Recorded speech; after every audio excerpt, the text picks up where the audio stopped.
नमस्कार, सत श्री अकाल, वणक्कम, खंबागणी, राम राम सा। क्योंकि राजस्थान का टॉपिक है तो राजस्थान में ज़्यादातर राम राम सा कहा जाता है, खंबागणी कहा जाता है। जो कि बहुत स्वीट लगता है एक्चुअली सुनने में तो मुझे बोलने में बहुत अच्छा लगता है। आप सभी का स्वागत है ऑल्टरनेट मीडिया में, मैं आपकी होस्ट गायत्री देवी। हमारे साथ हैं Abhishek Tiwari ji from the Abhishek Tiwari show. आज का जो मुद्दा है वो सभी को नज़र में आ गया है, थंबनेल से और टाइटल से। अजमेर दरगाह का एक सच है जिस पे पर्दा डालने के लिए दशकों से कांग्रेस जद्दोजहद करती रही, लिटरली, और अभी भी कर रही है। ऐसा नहीं है कि वो पीछे था, वो अभी भी कंटिन्यूअस है। वो स्कैंडल क्या था? उस स्कैंडल के बारे में लोगों ने बात की, पर उस स्कैंडल का पॉलिटिकल कनेक्शन और कुछ और भी ऐसी बारीकियां जो हम कभी नहीं जानते थे, उनके बारे में आज हमारे साथ बात करेंगे अभिषेक तिवारी जी। जी, अभिषेक, वेलकम टू द शो। जी जय श्री राम। ऑल्टरनेट मीडिया के सभी दर्शकों को मेरा प्रणाम। जी, जिस मुद्दे के बारे में आप बात कर रही है, वैसे मैंने 1.5 साल पहले इस टॉपिक को कवर किया था, लेकिन तब अजमेर शरीफ या अजमेर दरगाह का जो बायकॉट आज चल रहा है वो हुआ नहीं था। एक प्रोसेस होता है। देखिए, हिंदुओं को जगाने में काफी टाइम लगता है। हिंदू वो कम्युनिटी है जो एक दो धक्के से उसका इंजन स्टार्ट नहीं होता। और जो आप पॉलिटिकल कनेक्शन की बात कर रही थी, मैं आपको एक बात बताऊं, ये हमेशा से रहा। मैं आपको, आपके दर्शकों को लेटेस्ट उदाहरण से समझाता हूं। अभी महाराष्ट्र में एक हत्या हुई नुपुर शर्मा विवाद में। सरकार महाविकास आघाड़ी की थी, उसको पॉलिटिकली कैसे करेक्ट करने का प्रयास किया गया कि एक डकैती का केस है। ठीक है, एक कंप्लीटली रिलीजियस हत्या थी, नफरत से भरी हुई घृणित कार्य था। यू कैन से कि इंडिविजुअल टेरर अटैक था। अब टेरर अटैक को महाविकास आघाड़ी सरकार ने क्या किया? डकैती का केस बना दिया। क्यों? क्योंकि इनका यह मानना है कि मुसलमान अगर हिंदुओं की हत्या करता है, उससे अगर हिंदू आक्रोशित होते हैं तो वो सेक्युलर या कम्युनल उनका जो एजेंडा है उस एजेंडे में फिट नहीं बैठता। इनके हिसाब से होना यह चाहिए कायदे से कि एक एक हिंदू यूं ही मरता रहे और हर हिंदू को यह बताया जाए, देखो पड़ोसी जो मरा वो डकैती के केस में मरा, उसे यह मत कहना कि रियाज ने मारा। इससे क्या है ना कि तुम असहिष्णु कहलाओगे।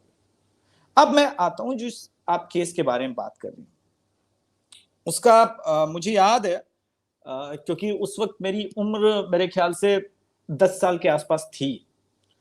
और ये जब ब्रेक हुआ था केस, तो अपने आप में इतना बड़ा केस था कि बच्चे बच्चे तक ये बात पहुंची थी और लोगों को ये लगा था कि यार ये कैसे हो सकता है। पहली पहली बात तो ये कि एक लड़की के साथ हो तो समझ में आता है, वो पूरा हॉस्टल था। मैं आपको सीरीज बता रहा हूं कि वो कैसे शुरू हुआ था। एक पत्रकार है मदन सिंह, उस वक्त नवज्योति में एक काम करते थे, छोटा सा प्रिंट मीडिया था। तो एक उस वक्त रोल डेवलप करने वाली वो कैमरा होता था जिसका रोल डेवलप होता था, कोडेक वगैरह का आता था, उसमें रील्स लगते थे। उस रील को डेवलप करने के लिए 1-2 दिन का समय लिया जाता। तो जिस दुकान पे उस दिन ये थे, इत्तेफाकन ये गए थे, बोले कि क्या चल रहा है, तो बोला मैं आपको कुछ जबरदस्त रील्स दिखा रहा हूँ।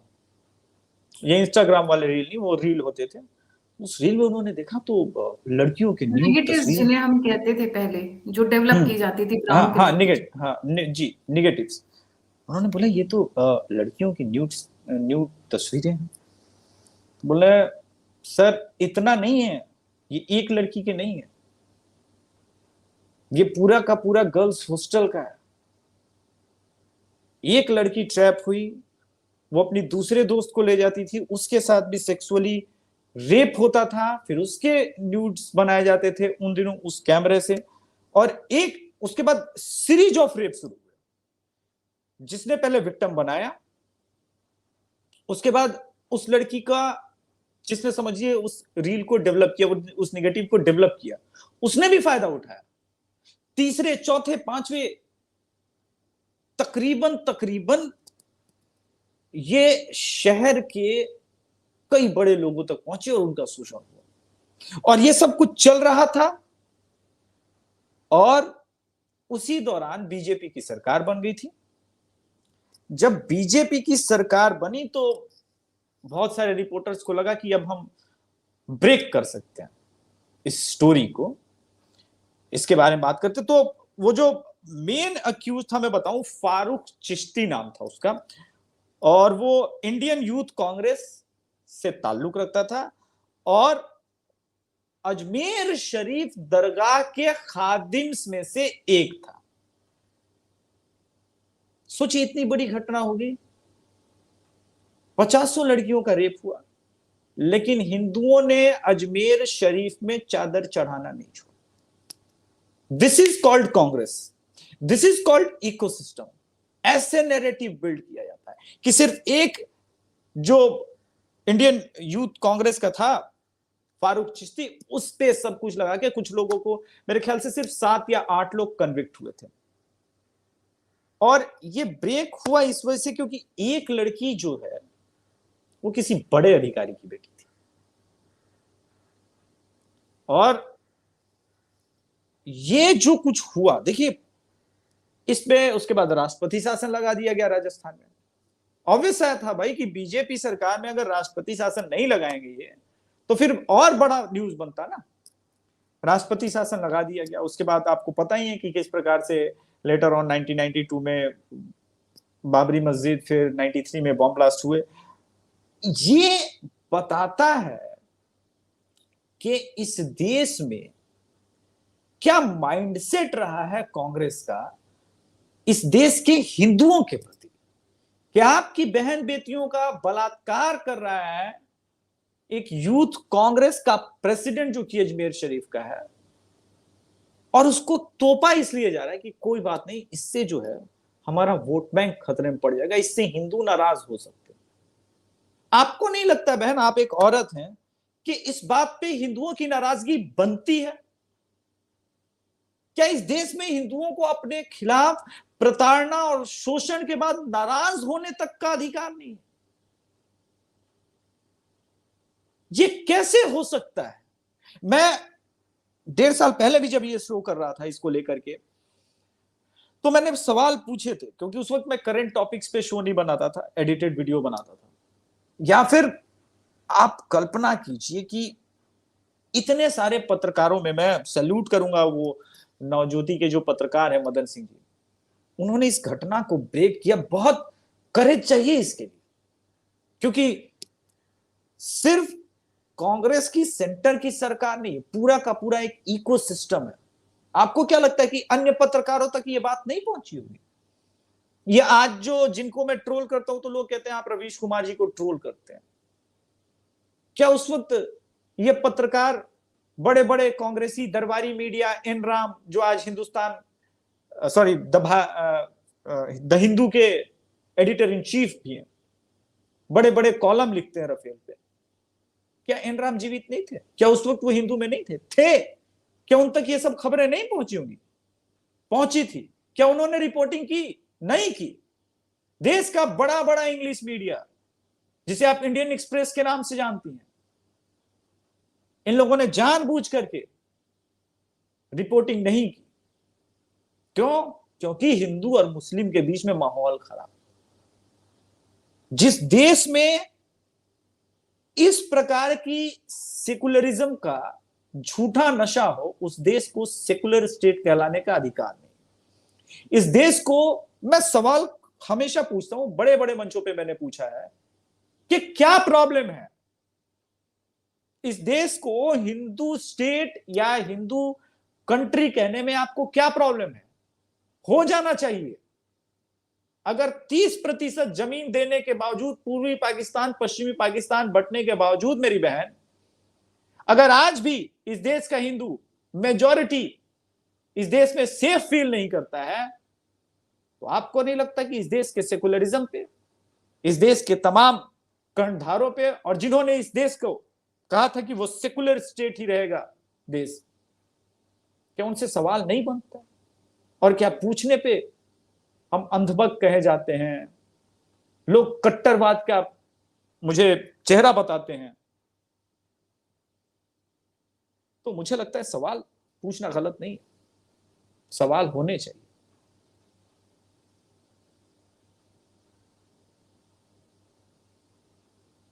ऑडिबल हूं? आप ऑडिबल है, मैं स्तब्ध हूँ एक्चुअली। स्तब्ध अच्छा, इसलिए हूँ कि अभिषेक, हम इसलिए सफर करें क्योंकि हम हिंदुओं की बेटी हैं। बिल्कुल हम इसलिए आपको करना सफर करें पड़ेगा। क्योंकि मेरा मेरे मेरे बाप दादा ये हिंदुओं की बेटी है, और या मैं इसलिए सफर कर रही हूँ कि जिन जिन आसमानियों की औकात नहीं थी मुल्लों से लड़ने की, जो वहां अरेबिया से आए थे गधों पे बैठ के, ठीक, तो नाड़ा अपना खोल दिया उन्होंने। हम्म इस बात के लिए सफर करूं क्योंकि इनमें से कोई भी यहाँ अपना तो है ही नहीं। हम्म इनमें से अगर मैं बात करूं इस मजहब की, तो यहाँ पे जितने भी भारतीय हैं, या हम्म जितने भी, सॉरी नॉट भारतीय, जितने भी लोग हैं इस वक्त भारत में, वो यहीं के तो कन्वर्टेड हैं। मुझे याद हम्म। है सावरकर जी की कि हिंदू हिंदुओं से ही मारा जाएगा। ये जो कन्वर्टेड है ये तो ज्यादा जहर वाले हैं, इनमें वो ज्यादा तो जहर शुरू से भरा हुआ है। वो तो शुरू से ऐसे थोड़े नहीं, हमारे पूर्वजों ने कहा था कि नया नया मुल्ला ज्यादा बांग देता है।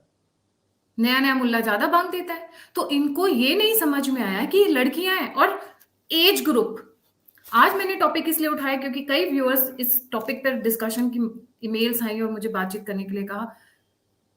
14 साल की लड़कियां, 12 साल की लड़कियां, 11 साल की लड़कियों को अब पीरियड्स शुरू होते हैं। We are adult, I will talk like adult. आज की डेट हम्म। में, आज से 10 साल पहले अगर आप चेक करेंगे तो 15 साल की लड़कियों को मेंसेस शुरू होते थे। बिकॉज अब हमारा खान पान ऐसा हो गया, हमारी लाइफस्टाइल ऐसी हो गई कि लोग जल्दी मेच्योर हो रहे हैं, चाहे वो बॉयज हो या गर्ल्स हो। True। उस वक्त की लड़कियों को तो पीरियड्स भी नहीं शुरू हुए होंगे। उन लड़कियों को ये लोग टारगेट कर रहे हैं। And let me show you the school. तो आई एम, जी जी जी जी, नहीं जी जी अब अभिषेक प्लीज। कंटिन्यू करिए। नहीं, मैं इस स्टोरी को जब पढ़ता हूँ या जब मैंने पहले भी कवर किया था, तो मैं एक चीज जरूर देखता हूँ, इन्होंने जो करना था किया। ठीक है, उस वक्त मीडिया स्ट्रांग नहीं था। आप निकालिए कि दूरदर्शन ने क्या किया था, जी, जो कि कांग्रेस के शासनकाल के अंदर गुलामी किसको कहते हैं ना, ये लोग कहते हैं ना गोदी मीडिया। गुलामी किसको कहते हैं, ये है कि इतनी बच्चियों का बेदर्दी के साथ, एक नहीं, कई कई बच्चियों का महीने महीने भर रेप हुआ है। वो एक से इतनी बच्चियां बनी कैसे? उसे फोर्स किया जाता था, तुम अपनी एक और फ्रेंड को लेके आओ, फिर उन दोनों को फोर्स किया जाता था, तुम और अपनी फ्रेंड्स को लेके आओ। और सोचिए इस देश का मीडिया कितना बिका हुआ है, कितना बेशर्म है कि उसने इस पूरे मुद्दे को, जैसे चादर चढ़ाते ना, कफन चढ़ाते ना, इस पूरे मुद्दे पे कफन चढ़ाया गया। ये इस देश की हिंदुओं की स्थिति है। तो आज जब हम लव जिहाद की बात करते हैं, कोई नया है क्या? निकिता तोमर मार दी गई। आपको आश्चर्य होगा, पता नहीं आपने पढ़ा या नहीं पढ़ा, जब उसकी मदर से पूछा गया तो उसकी मदर ने क्या कहा था कि अगर निकिता तोमर मेरे बेटे का मोहब्बत कबूल कर लेती तो जीवित होती। तो जिसकी मदर ऐसी है, वो कैसी होगी? मेरे ये कहने का मतलब है कि जिस प्रकार से, देखिए, एक मानसिक शोषण भी होता है। और मेरा ये मानना है कि हिंदुओं का मानसिक शोषण पिछले 70 सालों से किया जा रहा है। ये भी एक, मेरे हिसाब से ये भी एक त्रासदी है, इसको कहिए, कि फिल्मों के जरिए आपको प्रताड़ित करने का प्रयास होता है, आपको विक्टिमाइज किया जाता है। कि देखिए ना, पुजारियों के बारे में किस किस प्रकार का आज भी चरित्र किया जाता है। एक मुझे मूवी दिखाई जिसने सत्य घटना पे, इसी दरगाह शरीफ के, क्योंकि वो तो one of the Ajmer Sharif का जो है वो खादिम था, किसी ने दिखाया? नहीं दिखा सकते। जानते हैं क्यों? क्योंकि सामने वाले को पता है सर तन से जुदा होता है। वो जो खौफ क्रिएट, ये क्यों मारते हैं पता है? ताकि हमारा खौफ बना रहे। तुम नहीं बोल सकते हो हमारे नबी के। यहां एक दो नहीं, जिस नसीरुद्दीन शाह की एक फिल्म को कल्ट फिल्मों में माना जाता है, जाने नहीं दो यारों, जिसके एंडिंग सीन को इस देश के बहुत सारे क्रिटिक्स ने 10 आउट ऑफ 10 दिए। जब मैंने पहली बार, आज से 15 साल के आसपास पहले जब पहली बार फिल्म देखी होगी, तो उस वक्त सीडी प्लेयर का जमाना होता था, मैंने फिल्म देखी, मैंने बोला ये तो अभद्रता है, ये तो खुलेआम हमारे शास्त्रों का, रामचरितमानस का और महाभारत का मजाक बनाया है नसीरुद्दीन शाह और डायरेक्टर ने। पता नहीं आपके कितने दर्शकों ने उस फिल्म को देखा है, उस क्लाइमेक्स को। मुझे तो लगता है सिर्फ इस चीज के लिए सार्वजनिक रूप से इन लोगों को जेल भेजना चाहिए था। पर वो कहते हैं ना कि आपको जब गुलाम बनाया जाता है तो आप समझ नहीं पाते कि आपके साथ हो क्या रहा है, और ये भी एक तरीका होता है। आज आप देखिए कि आज जब बातें हो रही हैं, एक तरफ नुपुर बहन की जरूर बात होती है, मगर कोई जब बात निकलती है कि उसके ठीक पहले, मैं आज महुआ मोइत्रा के काली के बयान की बात नहीं कर रहा हूं, उस दिन कुछ दिन पहले उसने शिवलिंग को अपमानित किया था। चूंकि हिंदू सर्तन से जुदा नहीं करता है, तो आप इसका मतलब हिंदुओं को आप लगातार आप प्रताड़ित करेंगे, जी अपमानित करेंगे। अभिषेक जी, अगर मैं इस स्टोरी को 7-8 लाइनों में करूँ तो इस तरीके से जो हो कि शायद अगर कोई गलती हो तो प्लीज आप बताइएगा। जी जी। अजमेर दरगाह का एक इन्फ्लुएंशियल फैमिली, हम्म चिश्ती परिवार, हम्म उसमें कुछ लोग, हम्म ठीक, ये ठीक। आइडेंटिफाई करते हैं सोफिया सेकेंडरी स्कूल, हम्म लड़कियां वल्नरेबल हैं, हम्म 11 से 15 साल की एज ग्रुप में है, जी आ, इनको टारगेट किया जाता है। जी। एक लड़की जो शायद किसी इनमें से अलतकिया वाले से टच में थी, हम्म उसको ट्रैप किया जाता है। कहा जाता है कि हम्म लव जिहाद का वो पहला केस था, एटलीस्ट राजस्थान में। हम्म उसको ट्रैप किया जाता है, उस लड़की को कॉम्प्रोमाइज किया जाता है। जब वो लड़की कॉम्प्रोमाइज हो जाती है और उसके पास बचने के रास्ते नहीं होते हैं, तो वो अपनी एक फ्रेंड को लेके आती है, ठीक। ब्लैकमेलिंग की वजह से। हम्म अब उसी स्कूल से वो अपनी दूसरी फ्रेंड को लेके आती है, फिर तीसरी हम्म फ्रेंड को लेके आती है। इस तरीके से जो मेरे पास फिगर्स आए हैं Abhishek ji, they are not hmm 1000, they are 8500 girls hmm who were compromised. Hmm ये 1983 के आसपास से लेके 1992 तक रफली ये खूब फलता फूलता है। हम्म इसमें कम से कम 15-20 लोग इन्वॉल्व होते हैं। Majority of them again from Ajmer Dargah Chishti family. मैं नाम लूंगी क्योंकि हम्म अजमेर के नाम पे ये हमसे पैसा कमाते हैं, हम्म उसी फैमिली के लोग। और उसी फैमिली का जो सरगना था, जो इस कांड में इन्वॉल्व था, वो था हम्म कांग्रेस यूथ प्रेसिडेंट राजस्थान, अजमेर। जी जी जी। रायता फैल जाता है, क्योंकि हम्म भाई कितने दिन सड़न तो आने ही लग जाती है, कितने दिन रहेगा दबा हुआ मैटर।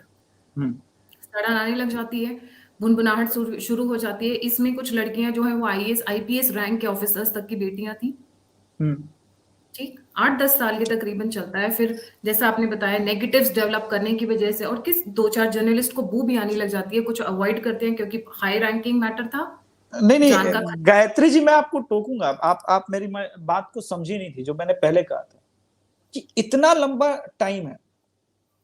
ये टाइम फ्रेम कोई 1 साल 2 साल का नहीं था, जो मैंने पहले आपको बताया था। टाइम फ्रेम काफी लंबा है। पूरे अजमेर शरीफ के लगभग हर मुस्लिम को पता था, आपको पता ही नहीं। हर मुसलमान के बड़े लड़के को जो इन सब चीजों में इन्वॉल्व रहता है, हर आदमी को पता था। आपको क्या लगता है देश भर के रिपोर्टर को पता नहीं था? 10 साल बहुत लंबा वक्त होता है।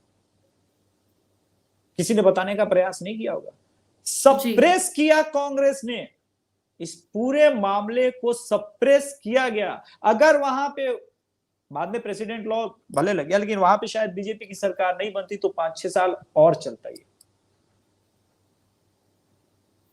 जी। फिर आता है, क्योंकि अब ये 8-10 साल में मामला फूल जाता है, नेगेटिव्स आने लग जाते हैं, लड़कियां परेशान होने लग जाती है, सिचुएशन इतनी खराब हो जाती है कि अजमेर की लड़कियों से लोग शादी तक नहीं करते हैं। बिल्कुल। फिर जी, और फिर मामला इतना फूल जाता है, बोलते हैं ना सड़ने के बाद गलने लग जाती हैं, फूलने लग जाती हैं चीजें, उस तरीके से जब ये फूल गया। आपने बताया नवज्योति के पत्रकार, मुझे नाम नहीं पता था, नवज्योति के पत्रकार जिन्होंने ये एक्सपोज किया था, हम्म जिन्होंने मदन अपने सिंह। छोटे से प्रेस में लिखना शुरू किया था, उनको मार दिया गया। हम्म, आज तक ये मैटर क्लोज नहीं हुआ है अभिषेक जी, क्योंकि हम्म, मैं जब मैंने आपसे कहा प्लीज 5 मिनट वेट करिए, मैं इसकी लेटेस्ट डेवलपमेंट पढ़ रही थी। अच्छा। आज तक वो जो बच्चियां थी हम्म, 11 से 15 साल की उम्र में, आज दादियां बनी हुई हैं, आज तक उन्हें इंसाफ नहीं मिला है। मैं उसके अभी स्क्रीनशॉट दिखाऊंगी। और ये मेरे और आपका न्यूज मीडिया नहीं कह रहा है, ये प्रिंट और वायर जैसा मीडिया कह रहा है। तो सोचिए, क्योंकि हम तो कहेंगे तो हमारी बात को तो भाई ये लेफ्ट विंग वाले नकार देते हैं ना, लेफ्ट विंग हम्म। वाला खुद कह रहे हैं। इतनी घटिया, इतनी मतलब समझ में नहीं आता है किस मिट्टी के बने हैं। कल को इनकी बहू बेटियों के साथ हो, इनकी बच्चियों के साथ हो। देखिए। अब मैं वो कार्यकाल दिखाऊंगी जिस टाइम पे ये हुआ हम्म, और किस तरीके से इसको दबाया गया।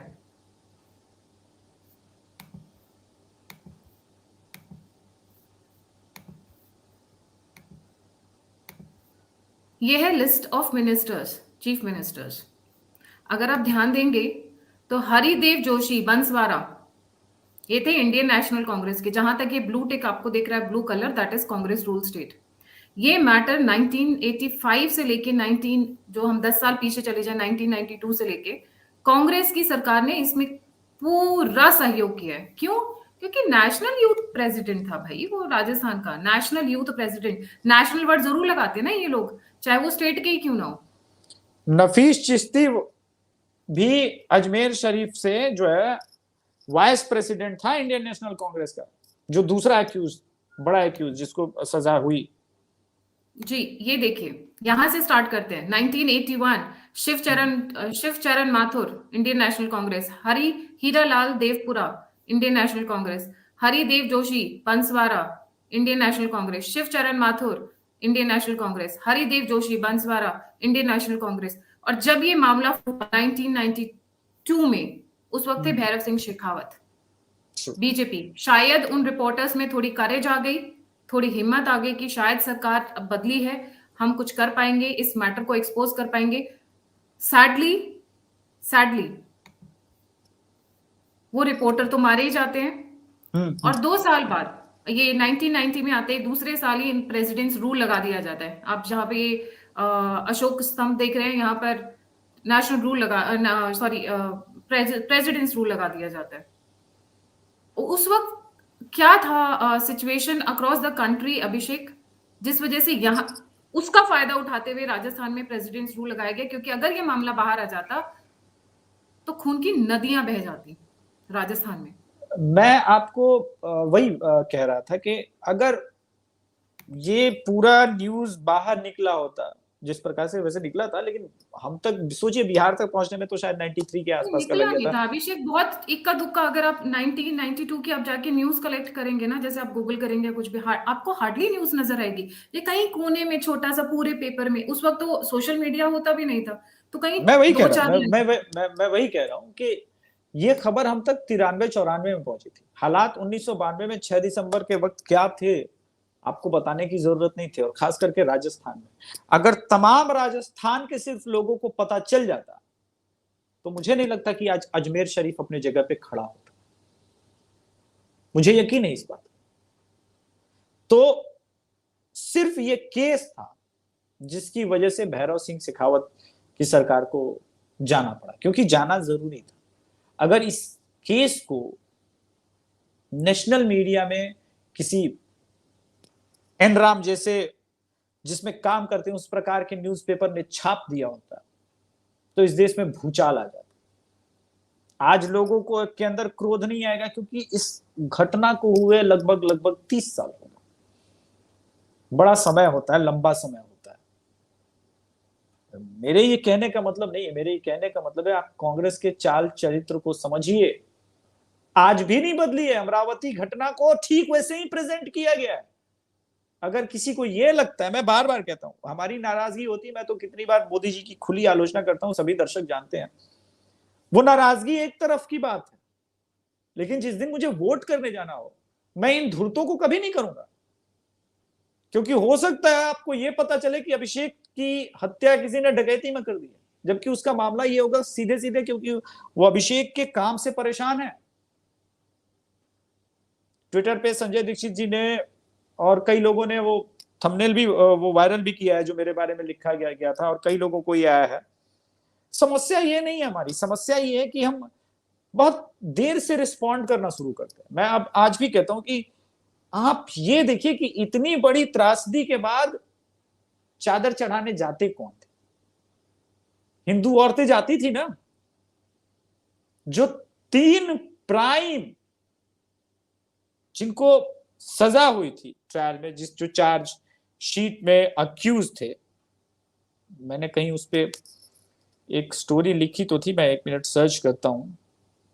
Farooq Chishti, Ajmer youth Congress, Nafees Chishti vice president Ajmer national Congress, Anwar Chishti joint secretary of Indian National Congress. ये 3, और इन तीनों का डायरेक्टली ताल्लुकात जो है उसी बड़े चिश्ती परिवार से। इससे ज्यादा शर्मनाक घटना मुझे नहीं लगता कि दुनिया के किसी इतिहास में हुआ हो। रिलीजियस परसिक्यूशन है, क्योंकि यहां सिर्फ उस समझिए कि उन लड़कियों के प्रति कितनी घृणा होगी इनके मन में। बच्चियां थी वो, हिंदुओं के प्रति कितनी सड़न वाली मानसिकता है उस परिवार के लोगों में। तो क्या कांग्रेस ने इस परिवार का बैकअप बंद कर दिया? क्या कांग्रेस के बड़े लीडर्स के आज जो है वो रिश्ते खत्म हो गए इस परिवार से? नहीं, आपको जान के आश्चर्य होगा, आज भी वैसे ही रिश्ते हैं। इसलिए आलोचनाएं अपनी जगह, काम अपने जगह, लेकिन जब हिंदू वोट करने जाता है तो मैं हमेशा हिंदू से एक बात कहता हूं कि वोट करने के समय अब हिंदू बन के वोट करो, वो ज्यादा जरूरी है।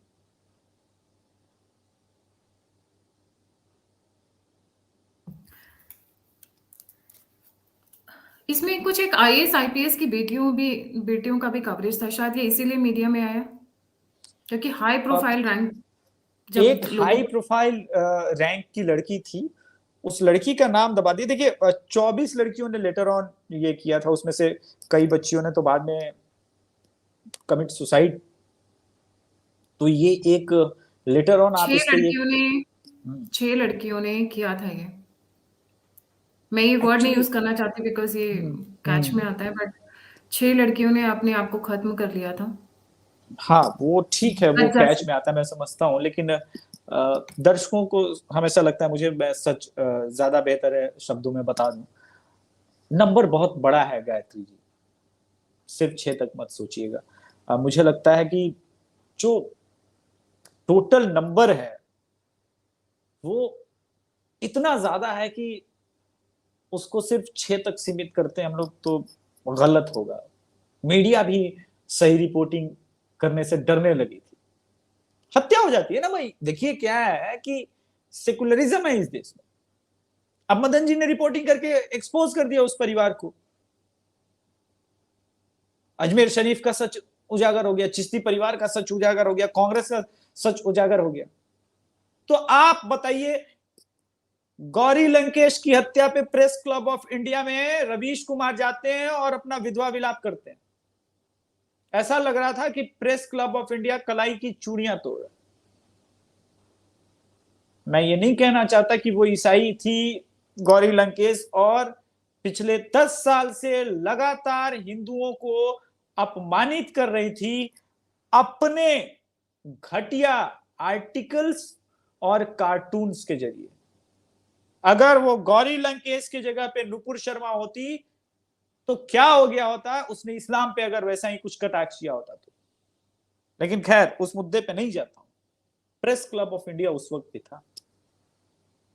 गायत्री जी, आपके और आपके दर्शकों को भी मैं होमवर्क देता हूं, हो सके तो आप अपने कम्युनिटी टैब पे लेटर ऑन पोस्ट कीजिएगा अगर आपको मिल जाए तो। प्रेस क्लब ऑफ इंडिया ने मदन सिंह की हत्या के बाद क्या किया? जी एक अभिषेक भी जी। बड़ा पत्रकार जिसके जी अंदर ये अभिषेक जी, जी मैं अभी बाकी टॉपिक्स पर थोड़ा सा कम जा रही हूँ, मेरा पूरा फोकस अजमेर पे है, सॉरी टू से। नहीं, अजमेर ये में ही बंदा हत्या है, होते हुए ये थी ना ये जिसकी भी। शक्ल इतनी मासूम है, हम्म। आप देख रहे हैं ये शक्ल, ये हाँ बंदा था, हाँ। ये तब की फोटोग्राफ है। 26 साल हो गए, ये बंदा अभी भी फ्री घूम रहा है, किसकी ये तो बदौलत? घूमेगा। लैक ऑफ एविडेंस हो जाता है ना जब इतना लंबा प्रोसेस हो। कई लड़कियों ने अपनी इज्जत के खातिर, बहुत सारी चीजें होती है, नाम वापस ले लिया जाता है ना। ट्रायल के बाद आपको पता होगा कि इसमें से कुछ लोगों को सजा हुई थी, जिसमें से मैंने जिनका जिनका नाम लिया आई वो। Don't agree, sorry Abhishek ji, मैंने जितने भी इंफॉर्मेशन कलेक्ट किया है हम्म। इस शो से पहले, नन हैज बीन पुनिश्ड, और मैं इसके लिए आपके साथ एविडेंस शेयर कर रही हूँ। नहीं, अक्यूज में तो मुझे पता है कि ये अक्यूज में इन लोगों के नाम थे। ट्रायल का मैं देख के आपके दर्शकों को अपडेट कर देता हूं। मैंने वो पोस्ट में कहीं लिखा तो था। ये रहा, gang rape teens visiting courts as grandmothers 1992 Ajmer horror is an open wound, they have not been punished। और ये जो फोटोग्राफ्स हैं इन हरामियों की हैं। हम्म। I mean people can call me that I have a bad mouth, I have a bad mouth, sorry, मैं नहीं नहीं, उसमें कोई बहुत दिक्कत शुगर नहीं है, कोट वो नहीं है। कर सकती। हम्म। ये है वो घटिया लोग। और let me bring it to your notice, out of hundreds of accused सिर्फ 18 को कल्परेट माना गया था, सिर्फ जी 18 जी को, जी जी जी। जिसमें से सिर्फ 8 के ऊपर मुकदमा चला था। हम्म। आज भी जब ये महिलाएं कोर्ट में जाती हैं, अब इन्होंने आने से मना कर दिया है, बोलती हैं कि इस मामले को 30 साल हो गया है, हमारे अब नाती पोते हैं, यहाँ आना हमें शर्मिंदा करता है, और हमें इंसाफ नहीं मिला है, हमें न्याय नहीं मिला है, अब उम्मीद भी नहीं है। 30 साल। और ये जुडिशरी चड्डी चप्पल, चमड़े की चप्पल या सैंडल में डिफरेंशिएट करने में लगी रहती है। जब अमित शाह के पीछे पुलिस छोड़नी हो तो फिर तो 2 मिनट में इनकी पुलिस एक्टिव हो जाती है।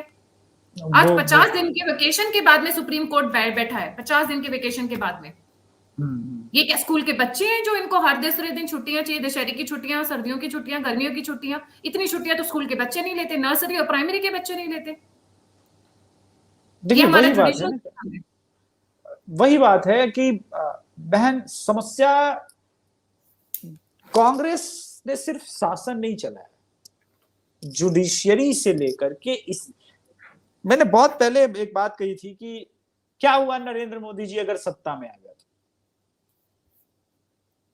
ये ऐसा नहीं कि आप लोग ये समझिए कि कश्मीर फाइल आया तो ये सत्य है, ये सर्वविदित सत्य है, और इस सत्य को समझने में इस देश के लोगों को हिचकिचाहट नहीं होनी चाहिए। जुडिशियरी से लेकर के तमाम आईपीएस रैंक के लोग, जिन उनका माइंडसेट तो शुरू से ही कांग्रेसी रहा है ना।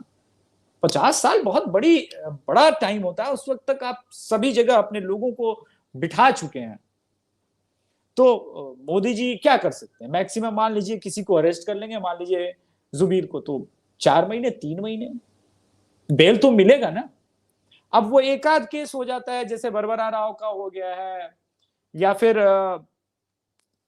उमर खालिद का हो गया है। इन लोगों के खिलाफ इतने खतरनाक एविडेंस हैं कि लोग बाहर नहीं निकल पा रहे।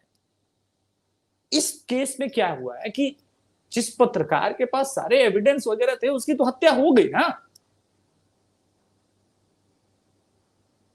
अब ये कहानियां। अभिषेक जी, नहीं नहीं नहीं नहीं नहीं नहीं Abhishek, I again disagree with you. और आप या, क्योंकि मेरी हम उम्र टाइप में, इसलिए मैं आपसे डिसएग्री कर लेती हूँ। बड़े जब कुछ लोग आते हैं तो उनसे नहीं ठीक है, उनको मैं बोल नहीं पाती हूँ ज्यादा। आई विल नहीं डिसएग्री नहीं, with you here, I will tell you why. कुछ बताइए पहले, ऐसी मैं फिर बात। कमजोर नसें हैं बीजेपी की, कांग्रेस के पास, और कांग्रेस की बीजेपी के पास विद रिस्पेक्ट टू राजस्थान। चाहे वो करप्शन के केसेस हो, स्कैंडल्स हो, या वट एवर मॉफ्ड फोटोग्राफ्स हो, या कॉम्प्रोमाइजिंग पोजिशन हो, god knows what, but there is something. क्योंकि जब 1 साल के प्रेसिडेंट रूल के बाद भैरव सिंह शेखावत वापस आए थे, अगर वो चाहते तो इनकी मटिया पलीत कर सकते थे। कैसे? वही तो देखिए प्रॉब्लम है। अब यहाँ पे वीक कड़ी क्या है? अजमेर दरगाह। मैं उसी के बारे में बात कर रहा हूं, मैं उसी के बारे में बात कर रहा था कि जिन लोगों के खिलाफ ये आम लड़कियां लड़ रही थी, वो इस देश के पीएमओ से वहां पे 1947 से चादर जा रही है।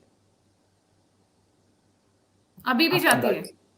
मैंने क्या बोला है कि 1947 से चादर जा रही है, बंद नहीं हुआ है। नरेंद्र मोदी जी भी हरी चादर भेज ही रहे हैं ना, जिसको लेकर के मैं क्रिटिसाइज करता हूं तो लोग कहते हैं कि आपने आज अचानक आरजेडी ज्वाइन कर लिया क्या, पर वास्तविकता यही है। आप उसके खिलाफ जब तक एक मास मूवमेंट नहीं चलेगा, जब तक इस देश का हर एक हिंदू खड़ा होकर नहीं पूछेगा सवाल कॉलर पकड़ के पॉलिटिशियंस का, तब तक उनको इंसाफ नहीं मिलेगा। और 26 साल बाद अब वो दादी मां बन चुकी है, उनका क्या इंसाफ देगा ये कोर्ट? क्या इंसाफ देगा? क्या इस देश के न्यायालय में इतनी कुव्वत है कि वो इंसाफ दे सके? नहीं है। उसको हम और आप भी इंसाफ नहीं दे सकते, उनमें से किसी को हम इंसाफ नहीं दे सकते, क्योंकि ऑलरेडी उनके साथ इतनी नाइंसाफी हो चुकी है कि उसका कोई इंसाफ नहीं होता। सजा दी जा सकती है अपराधियों को, दोषियों को, और वो भी सर्तन से जुदा जैसी ही सजा होनी चाहिए, कम से कम फांसी ही होनी चाहिए। कानूनी तौर पे बात कर रहा हूँ, सर्तन से जुदा कुछ। इस मामले में ना अभिषेक, अगेन मैं थोड़ा टॉपिक से डिबेट कर रही हूँ। अगर जब ये आउट ऑफ द वे जाकर कांड कर सकते हैं तो out of the way punishment भी होनी चाहिए। ये जो रेयरेस्ट ऑफ रेयर केस है ना, इसको कचड़े के डस्टबिन में डाल देना चाहिए। कट देयर बॉल्स आउट, वो सारी बातें ठीक है, होता नहीं, और हैंग देम। वो और सारी बातें। ये इसके लिए जुडिशरी पे डिपेंडेंस आप कब तक करेंगे? इसके लिए तो हिंदुओं को ही आगे आना चाहिए। Set the examples. Gayatri ji, 2003 में जब धनंजय चटर्जी को फांसी दी जा रही थी, अपने आप में फांसी बहुत बड़ी चीज होती है, इस देश के न्यूज मीडिया ने कवर किया था, और धनंजय चटर्जी का भी कुकृत्य इनसे कम नहीं था, वो बहुत ज्यादा ही था।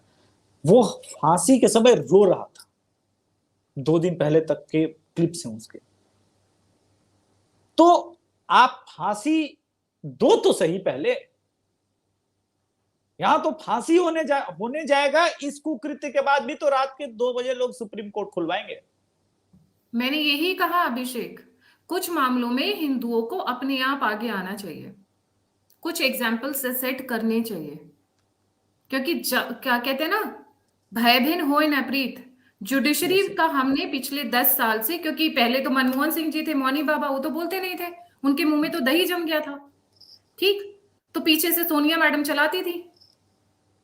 उसके बाद से जुडिशरी का जितना इंटरफेरेंस अभी आप देखेंगे ना, जुडिशियल एक्टिविज्म के नाम पे, आईपीएल के नाम पे, राइट टू इंफॉर्मेशन के नाम पे, फलाना के नाम के ढिमकाना के नाम पे, दिस टाइप की चीजें सिर्फ हमारे साथ ही होती है। जब हमारी सरकार आती है, जब हिंदुओं की सरकार आती है, तभी होता है। तो हिंदुओं को भी अब अपने, मैं हर बार, मैंने कल भी ये कहा था, RSS, VHP, Bajrang Dal, please contribute to them, please make them strong. आपको जब जरूरत पड़ेगी ये खड़े होंगे, ना कोई पॉलिटिकल पार्टी, ना जुडिशरी, ना पुलिस। कौन आया है कन्हैया लाल की मदद के लिए राजस्थान में? ये 3 दल कूदे हैं। इन 3 दलों ने वहां पर बोला है कि अगर किसी को हाथ लगाए तो आप देख लेंगे। हेल्पलाइन नंबर्स इन्होंने फंक्शन करता है, इसीलिए मैंने अलग से। I will not I know, Abhishek, this is an open show. किसी भी ऑर्गेनाइजेशन का जो हमारी संस्था से है, मैं उनको डिस्क्रेडिट या उनके बारे में कोई नेगेटिव मैं डिस्क्रेडिट नहीं कर रहा हूं, मैं बोल रहा हूं फंक्शन कैसे करता है। जब तक टॉप लीडरशिप से बयान नहीं आता, ये लोग जमीन पे काम नहीं करते मैडम। जो वास्तविकता है, लेट्स नॉट टेक ऑर्गेनाइजेशन, किसी भी ऑर्गेनाइजेशन के बारे में नेगेटिव नहीं बोलेंगे, हमारी हिम्मत वही बढ़ाते हैं। मैं नेगेटिव बात नहीं कर रहा, मैं वास्तविकता की बात कर रहा हूं जो है, मैं नेगेटिव नहीं। उन्होंने काम किया, बहुत अच्छा काम किया भी, और हेल्पलाइन नंबर जारी किया, उसको मैंने खुद ट्वीट किया है। जो अच्छी चीजें वो अच्छी चीजें, लेकिन क्या है ना कि टॉप लीडरशिप और इसके बीच कम्युनिकेशन गैप है। प्रॉब्लम्स को सॉल्व करने के लिए उसके बारे में बात करना होगा हमें, वरना प्रॉब्लम का सॉल्यूशन नहीं निकलेगा गायत्री जी। ठीक है, ये बात हम थोड़ा बाद में बात करते हैं जी। जी will get back to the topic. 26 साल हो गए हैं और अभी तक अब अचानक से जो बंदा था, जो इसका मास्टरमाइंड था, 26 साल बाद उस बंदे ने सरेंडर किया, which is again a news. ये देखिए, और किस प्रेशर में किया, God knows. 26 years. Main accused in Ajmer sex scandal surrenders after 26 years. मैंने बोला ना 2018 के आसपास, मुझे याद है कि वो जेल में था, तो मुझे ये मुझे लगा था शायद सजा हो गई है, उसी के आसपास मैंने वो पहला शो किया था इस पे। देखिए, बहुत मुश्किल है अजमेर शरीफ दरगाह को लेकर के एक कई तरह से ये वॉर लड़ते हैं। बॉलीवुड में दिखाता है कि हीरो की विलेन सामने है, वो कोई हिंदू विलेन है, वो पकड़ा नहीं जा रहा है। अचानक अजय देवगन साहब जाते हैं, मुंबई में भी एक ऐसा ही कोई दरगाह है, वहां पे चादर चढ़ाते हैं, विलेन को होश आ जाता है। ये सारी चीजें बताई जाती हैं। आपके ब्रेन को जिस प्रकार से ये खेलते हैं आपके ब्रेन के साथ, वो मैं फील करता हूं इनके पास कनेक्टिविटी गजब की है। तो अजमेर शरीफ दरगाह पे रॉक स्टार गए हुए थे, वो रणवीर कपूर का कोई लड़का था ना, और फिर वहां पे शम्मी कपूर मिलते हैं, वो कव्वाली गा रहा था, कुम पाया कुम पाया कुम पाया, फिर वो सुपरस्टार रॉक स्टार बन जाता है। तो जिस प्रकार से प्रेजेंट किया है बॉलीवुड ने लगातार एक इस्लामिक सिंबल्स को, वो अद्भुत है, और हिंदू को लगातार ट्रैप किया गया। तो अजमेर शरीफ पे ऐसे थोड़े हिंदू जाते हैं चादर चढ़ाने, उनको लगता है भाई कि भोलेनाथ का आशीर्वाद कम पड़ रहा है, महादेव की कम कृपा बरस रही है, 33 कोटि के देवी देवता जो है वो कम आशीर्वाद दे रहे हैं, तो चलो अजमेर शरीफ में जाके देखते हैं, शायद बच्चा हो ही जाए। समस्याएं हैं, तो आप ये समझिए उसका पॉलिटिकली बहुत स्ट्रॉन्ग अभिषेक, होल्ड है। ये जो अजमेर दरगाह है, that is always been in news for wrong reasons. Bollywood ने, जैसा आपने बताया, बॉलीवुड ने हमेशा इसको लीपापोती करने की कोशिश की, और काफी हद तक कामयाब रही। पर कहते हैं ना, सच्चाई का बीज कितना भी गहरा हो जमीन में, वो निकल ही आता है, फूट ही पड़ता है एक दिन। जी, ये तो हमेशा देखिए, रॉन्ग न्यूज में रही है। ये परिवार, ये फैमिली, इनका क्या है, हमें इनका हम बात करें कि इनका बैकग्राउंड क्या है, ये कहाँ से आए हैं, किस तरीके से यहाँ पे स्टार्ट हुआ। जी, जो पहला उदाहरण मिलता है वो तो फिर वही आपको जाना पड़ेगा। पृथ्वीराज फिल्म में पूरी चीजें दिखाई नहीं गई थी, लेकिन आए तो वहीं से ये चिश्ती फैमिली, मोहम्मद गोरी के साथ ही है। और चूंकि हिस्टोरिकल फैक्ट्स उस समय के पूरी तरह से हमारे पास एविडेंस है नहीं, लेकिन जितना कुछ भी है दूसरे राइटर्स का इधर उधर से कलेक्टिव, आप पढ़िए, उस पर ध्यान दीजिएगा, तो संयोगिता के साथ बहुत कुछ हुआ था, वो एक होमवर्क की तरह लीजिए। और वो चिश्ती आया और उसने गोरी के बाद जो है वो पूरा अजमेर शरीफ वगैरह बसाया था, एंड फॉर रॉन्ग रीजंस वहीं से शुरुआत है, यानी 1192। और चंदौरी का युद्ध मेरे ख्याल से 1194 में हुआ था आखिरी, जहां पे संयोगिता के फादर को हरा दिया गया था। ठीक है, और वहां से फिर ये पूरा शुरू हुआ। जी। और अभिषेक, ये लोग हमेशा स्पाइंग और इस तरीके की एक्टिविटीज में भी इन्वॉल्व रहे हैं। ऐसा कहा जाता है कि पाकिस्तान से अब जो इन्फिल्ट्रेट करके आते हैं, वो I cannot corroborate, I cannot confirm this news, evidence नहीं है, देखिए, बट जितने भी सोर्सेज से वही बात वही होती है। देखिए, मैंने वो गोरी जी वाली बात भी, मोहम्मद गोरी, सॉरी गोरी जी बोल रहा हूँ, संयोगिता जी वाली बात भी मैंने इसीलिए, चूंकि मेरे पास हार्ड फैक्ट्स नहीं है, वरना मैं डंके की चोट पे बोलता उस न्यूज को। कहते हैं कि आप राजस्थान में या फिर जाएंगे तो सुनी सुनाई बातें भी जनरेशन बाई जनरेशन चलती है ना वहां पे, तो वो सुनी सुनाई बातें जो फैक्ट्स के रूप में अभी मेरे पास नहीं है। उसी प्रकार से स्पाइंग वाली बात आपकी सही है, लेकिन क्या है कि हमारे पास फैक्ट्स नहीं है, तो डायरेक्टली मैं नहीं बोल रहा हूं, पर ये है तो सही कि अभी देखिए ना, एक मस्जिद में ये कोई एक की बात थोड़ी ना, अभी बेंगलोर के मस्जिद या मदरसे में पकड़ा गया है, पिछले 20 साल से रह रहा था, तो ये कोई नई बात नहीं है इनके लिए, तो शील्ड का काम करेंगे ही करेंगे। हमें पहचानना है कि भैया आपका दुश्मन कौन है, आपका दोस्त कौन है, वो तो हमें पहचानना है ना।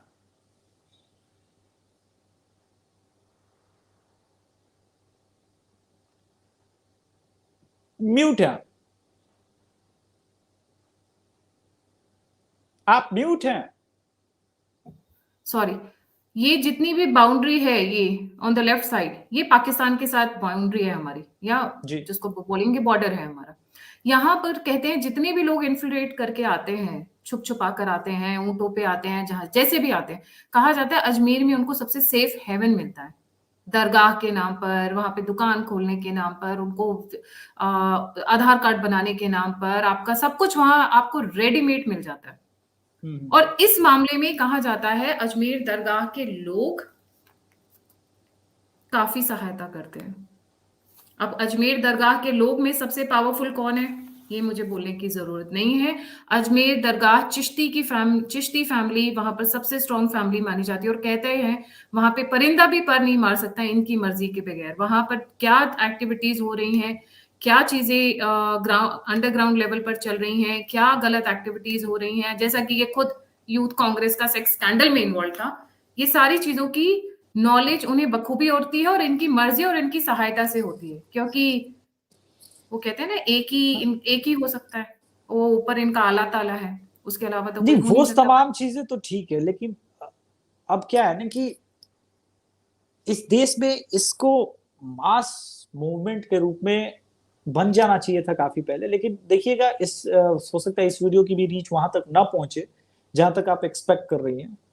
पहुंच जाए तो बहुत अच्छी बात है, लेकिन कुछ है जो इस चीज को लगातार सप्रेस कर रहा है।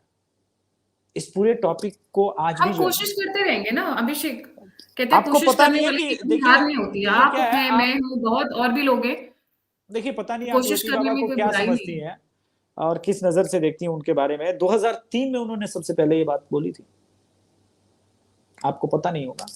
2003 में उन्होंने सबसे पहली बात बोली थी। 2016 में अंकुर आर्य भैया के साथ में बैठा हुआ था और यति बाबा थे, और वो शो अब तो वो कॉपीराइट स्ट्राइक के, कॉपीराइट बोल रहा हूँ, हेट स्पीच के वजह से हटा दिए यूट्यूब ने, और वो शो किया था हम लोगों ने साथ में 2016 में भी बोला था। और अंकुर आर्य के उस वीडियो पे लगभग उस टाइम 2.5 लाख के व्यूज गए थे, वीडियो भी हट गई, FIR भी हुए थे अंकुर आर्य पे। आपको बहुत चीजों को समझना होता है, ये इजी नहीं है।